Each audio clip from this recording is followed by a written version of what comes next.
petit Waster, comment tu vas? Bon, aujourd'hui j'ai envie de te demander ton avis parce que je suis face à un putain de dilemme et c'est grave la merde. Que faut-il choisir en priorité au CrossFit quand tu veux upgrade ton level?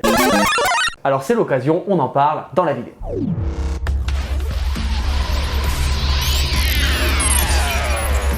Je me suis dit avec cette vidéo que ça pouvait être un nouveau concept de vidéo collaborative parce que finalement tout le monde a son avis là-dessus mais personne ne dit jamais. On te le dit depuis toujours, quand tu fais du CrossFit, le but c'est d'être polyvalent. Pour cette partie du délire, on est d'accord. Mais si on devait malgré tout mettre un aspect en avant, ça serait lequel selon toi? Parce que du coup on peut penser à plusieurs scénarios. Qu'est-ce qui pourrait se passer si on choisit le cardio, l'haltéro ou la gym? C'est parti. Si tu choisis le cardio, bon, c'est un petit peu l'option que je préfère, je vais pas te le cacher. Le but ça va être de développer la caisse, histoire de bien gérer les changements de rythme quand t'es en WOD. Sans déconner. Mais pas forcément quand c'est du run ou du rameur, etc.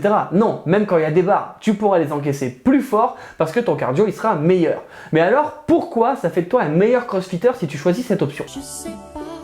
Parce que pour moi, quand on fait du sport assez régulièrement, on a tous une force de base. Et avec l'expérience, je me suis rendu compte que dans beaucoup de WOD, c'était plus important de se bouger le cul pour finir plutôt que de soulever lourd. Et c'est sûr que si tu t'effondres au bout de 3 burpees, bah t'iras jamais très loin dans une compétition.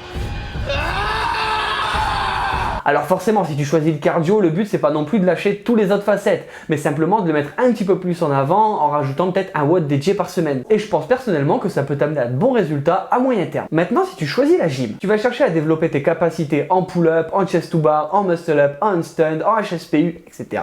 Et pourquoi c'est cool? Parce que tu vas pouvoir développer ton grip, ta force, ton agilité, mais surtout ta coordination.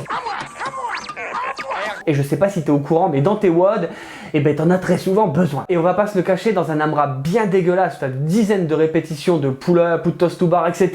Et ben c'est là où tu vas pouvoir vraiment te démarquer. Bonne chance. Le petit problème avec ce choix, c'est que tu peux pas vraiment avoir envie de prendre de la masse. Parce que dès que tu prends 1 kilo, j'étais sûr que tu vas le sentir dans tes pull-ups. Mais malgré ça, t'inquiète, hein, tu vas quand même prendre du muscle et ça a ses avantages. Maintenant, je pense qu'il n'y a plus trop de suspense, on va parler du scénario où tu choisis de mettre en avant l'haltéro et donc la force. Ce choix, littéralement, c'est la voie du bas.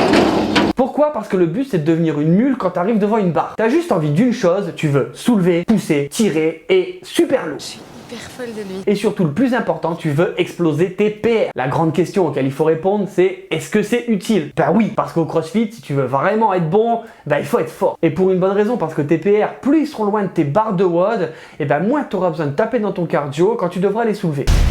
Et ça sera beaucoup plus simple d'enchaîner les reps et de performer. Et ça, je pense que c'est quand même vachement utile. Je vois que j'ai affaire à un professionnel. Le point qui peut être décisif à faire ce choix, c'est que si tu arrives par exemple à snatcher lourd, et ben tu peux te démarquer sur un ladder, etc. Par contre, il faut être conscient que pour faire une programmation de force, et ben c'est assez usant pour ton corps. Et même si c'est sympa d'arriver à squatter à 180 kg, dis-toi que ça va te prendre beaucoup de temps et que ça va user à fond ton système nerveux. Et là, tu vas devoir récupérer. Peut-être l'occasion aussi de faire les autres choix qu'on a énoncés avant. What he's saying?